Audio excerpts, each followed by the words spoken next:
आणि आता एक मोठी बातमी समोर येते ती म्हणजे काँग्रेसच्या नव्या प्रदेशाध्यक्षांची घोषणा झालेली आहे। हर्षवर्धन सपकाळ हे काँग्रेसचे नवे प्रदेशाध्यक्ष असणार आहेत। या घडीची मोठी अपडेट आपण पाहतोय। गेल्या काही दिवसांपासून काँग्रेसचे प्रदेशाध्यक्ष कोण याविषयी राजकीय वर्तुळात चर्चा सुरू होती। विशेषतः नाना पटोलेंनी विधानसभा निवडणुकीतल्या पराभवानंतर किंवा काँग्रेसच्या खराब कामगिरीनंतर प्रदेशाध्यक्षपदी काम करण्यास इच्छुक नसल्याची भूमिका घेतली होती आणि ही भूमिका त्यांनी आपल्या पक्षाध्यक्षांकडे कळवली होती आणि त्यानंतर नवीन प्रदेशाध्यक्ष निवडीची प्रक्रिया सुरू झाली होती। अनेकांची नावं चर्चेत होती, मात्र अनपेक्षितपणे हर्षवर्धन सपकाळ यांच्या गळ्यात काँग्रेसच्या नव्या प्रदेशाध्यक्षपदाची माळ पडली आहे। हर्षवर्धन सपकाळ हे बुलढाण्याचे माजी आमदार आहेत। कोण आहेत हर्षवर्धन सपकाळ आपण पाहूयात। 2014 ते 2019 त्यांनी बुलढाण्याचं प्रतिनिधित्व केलंय। अखिल भारतीय काँग्रेस कमिटीचे सचिव म्हणून सुद्धा त्यांनी यापूर्वी काम केलंय। अनेक वर्ष राष्ट्रीय स्तरावर सुद्धा त्यांनी काँग्रेस पक्षात काम केलंय। राहुल गांधींनी स्थापन केलेल्या कार्यगटाचे ते सदस्य राहिलेत।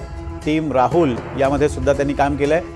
राजीव गांधींच्या काळात पंचायत राज संघटनेचे ते राष्ट्रीय उपाध्यक्ष या पदावर त्यांनी काम केलंय। उत्तराखंड आणि पंजाबसह अनेक राज्यांच्या निवडणुकीत त्यांनी काँग्रेस पक्षासाठी पडद्यामागून महत्त्वाची भूमिका बजावली आहे।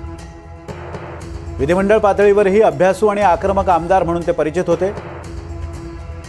2017 साली अर्थसंकल्पाच्या प्रती जाळल्या म्हणून त्यांचं निलंबनही करण्यात आलं होतं। 2019 साली शिवसेनेच्या संजय गायकवाड यांच्याकडून त्यांना पराभव स्वीकारावा लागला। आणि याच विषयी बोलण्यासाठी रामराजे शिंदे आमचे दिल्लीचे प्रतिनिधी आपल्यासोबत आहेत। राम, अनेक नावं चर्चेत होती। अमित देशमुख होते, विश्वजित कदम होते, इतरही आमदार थोपटे त्यांचंही नाव चर्चेत होतं। असं असताना हर्षवर्धन सपकाळ हे नवे प्रदेशाध्यक्ष झालेत। त्यांच्या निवडीची काय कारणं मानली जात आहेत?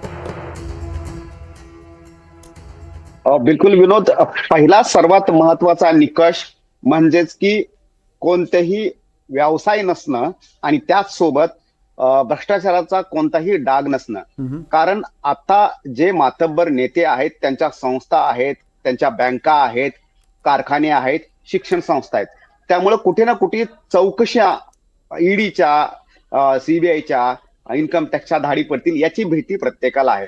त्यामुळं निडर असा कार्यकर्ता द्यावा अशी मागणी एक पुढे आली होती, कारण कोणीही ही जबाबदारी घेण्यासाठी इच्छुक दिसत नव्हतं। त्यामुळे पहिला क्रायटेरिया जो होता तो नॉन करप्ट आणि त्याचबरोबर कोणाचेही मोठे उद्योगधंदे किंवा व्यवसाय नसावा असा एक चेहरा पाहिजे होता काँग्रेसला, तर तो मिळालेला आहे। दुसरा महत्वाचा मुद्दा म्हणजेच की सामान्य कार्यकर्ता त्याला एक महत्वाचं पद, प्रदेशाध्यक्ष पद द्यावं असा एक विचार जो होता पक्षामध्ये आला होता। आणि त्यानुसार की जे आपण मातब्बर काही नेते पाहिलेले आहेत की त्यांच्या मुलांनाच वारंवार संधी दिली जाते, तर त्याच्यापेक्षा एक वेगळा चेहरा संधी द्यावी आणि त्याच्यामुळं जनमानसामधून किंवा सामान्य कार्यकर्त्यामधला हा चेहरा असावा अशी सुद्धा मागणी झालेली आहे। आपल्याला माहिती आहे की दिल्लीमध्ये जेव्हा नवीन कार्यालय झालं काँग्रेसचं, जी पहिली बैठक झाली विनोद, त्या पहिल्याच बैठकीमध्ये असा निर्णय घेण्यात आला होता की संपूर्ण काँग्रेसनं देशभरामध्ये जे राज्य आहेत त्या तिथले प्रदेशाध्यक्ष जे आहेत ते आश्चर्यकारक द्यावे आणि चांगले आणि स्वच्छ आणि नवीन चेहरे द्यावेत। आणि त्याची सुरुवात आता महाराष्ट्रापासून झाली असं म्हणावं लागेल। इथून पुढे ज्या राज्यामधल्या संघटनेमध्ये बदल होणार आहेत तिथे सुद्धा अशा प्रकारचे अचानक नवीन चेहरे दिले जातात। खरं तर 2014 पासून हे धक्के द्यायला जी सुरुवात केली होती ते भाजपनं सुरू केली होती, कारण भाजप नवीन चेहरे देतं, नवीन प्रयोग करतं, अचानकपणे नवीन नावं आणतं। तेच आता धक्कातंत्र जे आहे ते काँग्रेसनं सुद्धा अवलंबलं आहे।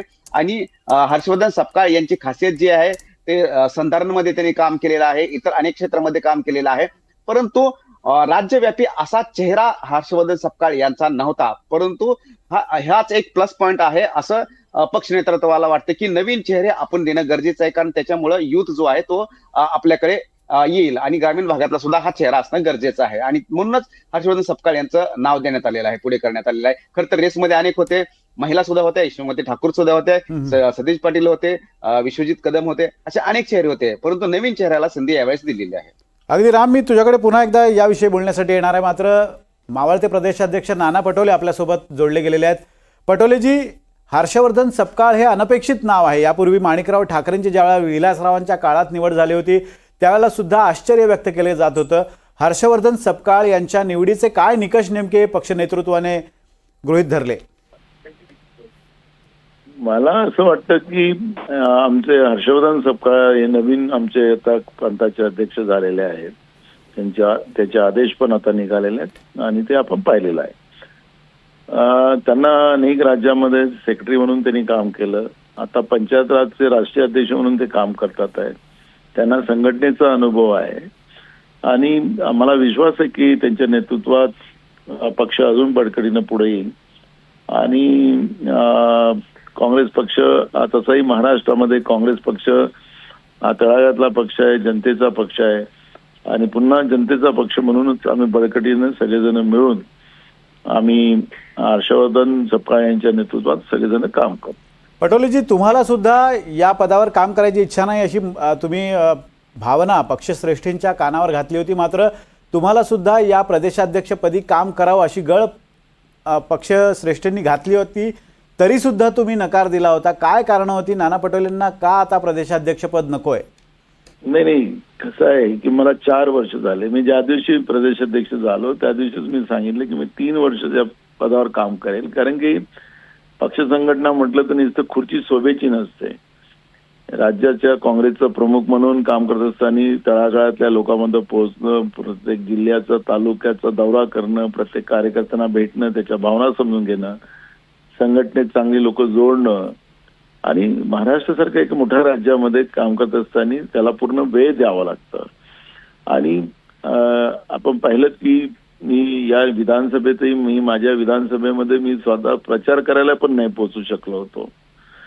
मी संपूर्ण वेळ पक्ष संघटनेमध्ये आणि विधानसभेच्या दुसऱ्या आमच्या काँग्रेसच्या उमेदवाराचा प्रचार करत मी फिरत होतो. आणि त्याच्यामुळे काही गोष्टीला एक मर्यादा असतं आणि पक्षाच्या सिस्टीममध्ये 3 वर्ष 4 वर्ष या सगळ्या प्रमुख पदाच्या ह्याच्यामध्ये प्रत्येकाला संधी मिळावी अशा पद्धतीचा एक संकल्पना असते. माझ्यापेक्षाही चांगलं काम करणारे नेतृत्व मिळावं अशी भूमिका आमची होती आणि हायकमांडनी हर्षवर्धन सपकाळ यांची नियुक्ती केली. तर ही आमच्या सगळ्यांसाठी आणि ज्यांना संघटनेचा अनुभव अशा व्यक्तीची त्यांनी नियुक्ती केली तर आम्हाला अभिमानच आहे आणि त्याचं स्वागतही आहे. पटोलेजी, अजून एक मुद्दा असा आहे की अनेक कार्यकर्ते, ज्या काँग्रेसचे अनेक कार्यकर्ते नेते आम्ही विविध चर्चांमध्ये बोलवत असतो त्यावेळेला प्रत्येकाकडनं ही भावना व्यक्त केली जाते की काँग्रेस पक्षाच्या कार्यपद्धतीत आमूलाग्र बदल करण्याची गरज आहे. एक पक्षाला कायमस्वरूपी कार्यक्रम देण्याची गरज आहे, कार्यकर्त्यांना बिझी ठेवण्याची गरज आहे.